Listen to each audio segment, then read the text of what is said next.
Senadores. Com a palavra, doutor Emerson Garcia, promotor de justiça do Rio de Janeiro, também pelo tempo de 10 minutos.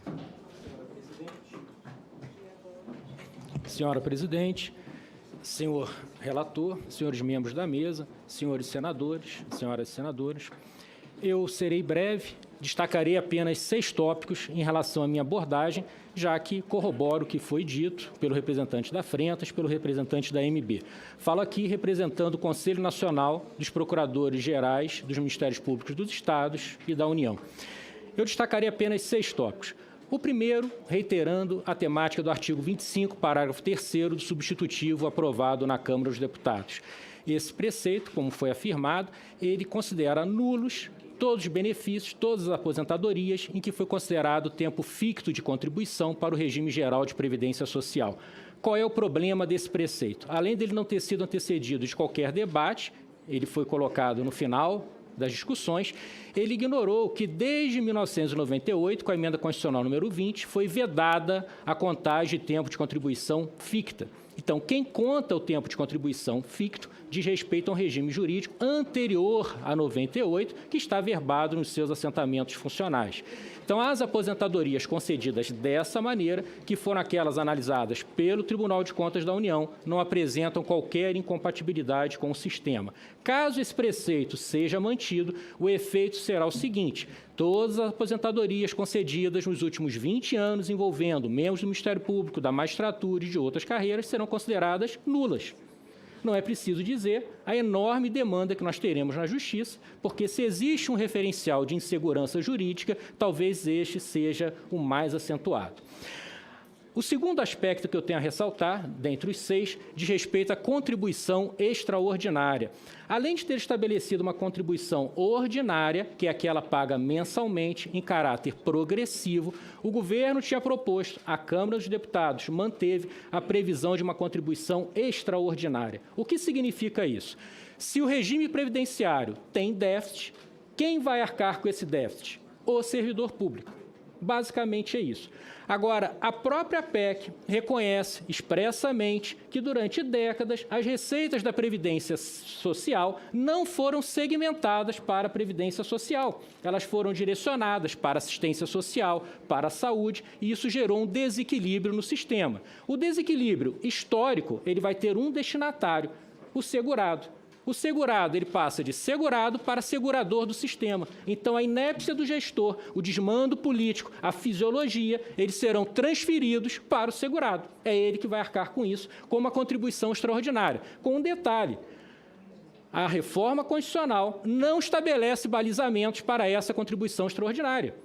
Vai ser a legislação infraconstitucional que vai definir a alíquota. Então, nós temos um imposto de renda elevado, uma contribuição ordinária progressiva e teremos também uma contribuição extraordinária.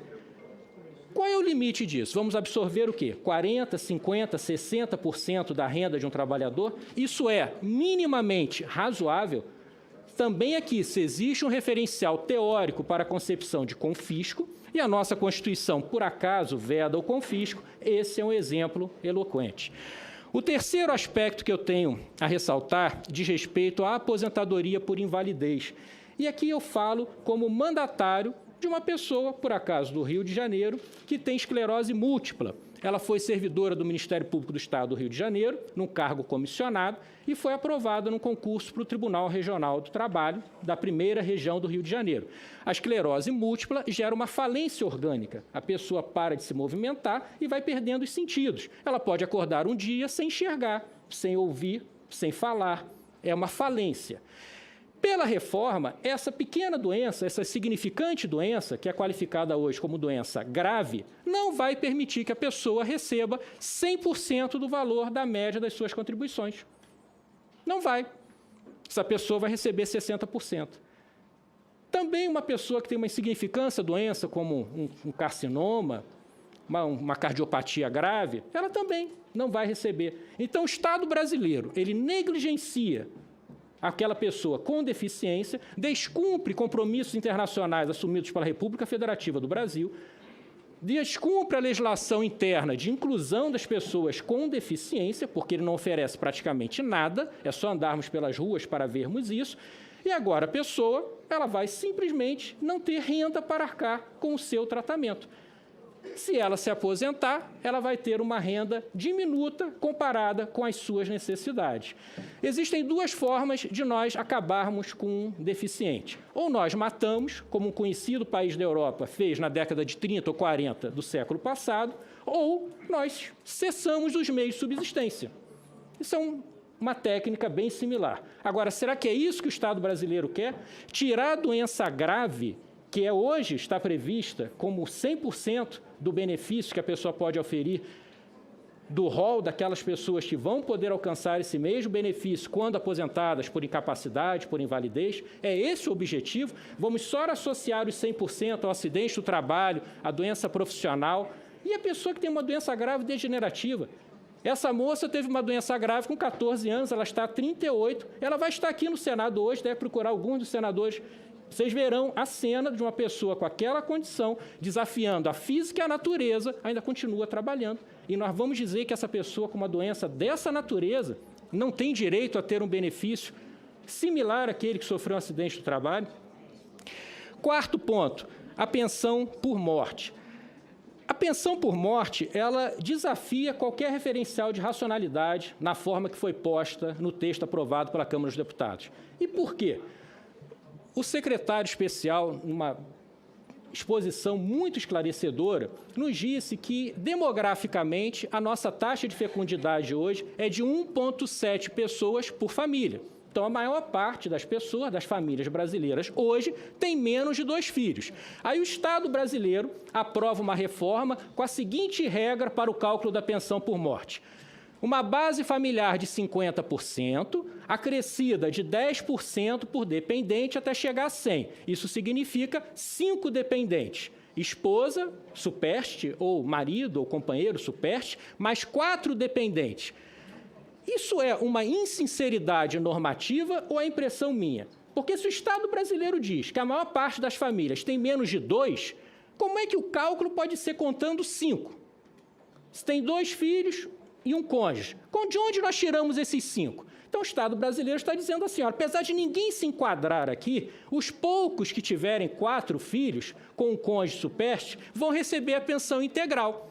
Isso é um estelionato normativo.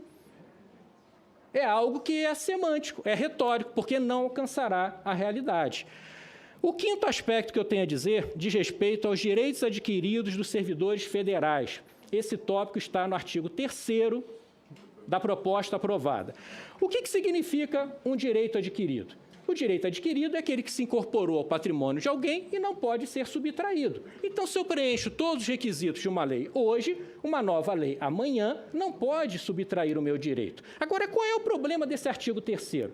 O problema está em assegurar o direito adquirido? Não. O problema está em dizer que só há direito adquirido para o servidor federal.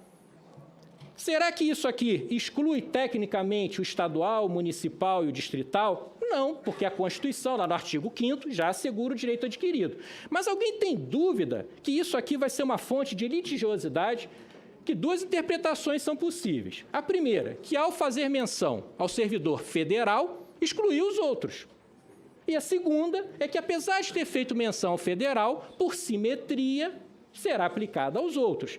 Agora, o mais fácil, o caminho mais cômodo, será fazer o quê? Dizer que o direito adquirido é só para o servidor federal. Qual é a explicação dessa menção ao direito adquirido do servidor federal?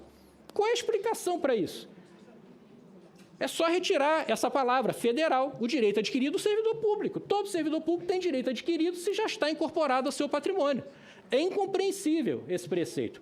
E a última observação diz respeito ao comando do artigo 40, parágrafo 22, inciso 3, que vai ser inserido na nossa Constituição. Esse preceito, ele dispõe que a União vai fiscalizar os regimes próprios dos estados, do Distrito Federal e dos municípios. Qual é o problema desse preceito? A União fiscaliza uma autarquia, a União fiscaliza uma fundação, uma sociedade de economia mista dela. Agora, nós não temos precedente numa federação em que um ente federado fiscaliza outro fora das hipóteses previstas no texto originário, na Constituição originária. Isso aqui é simplesmente incompreensível no Estado federal. Agora, se o objetivo for transitar de um Estado federal para um unitário ou de um Estado federal para um regional, nós já estamos andando bem. Agora, federação não temos mais. Como é possível um ente federado fiscalizar um outro? Isso é argumentativamente indefensável. Eu agradeço a atenção de todos. Nota.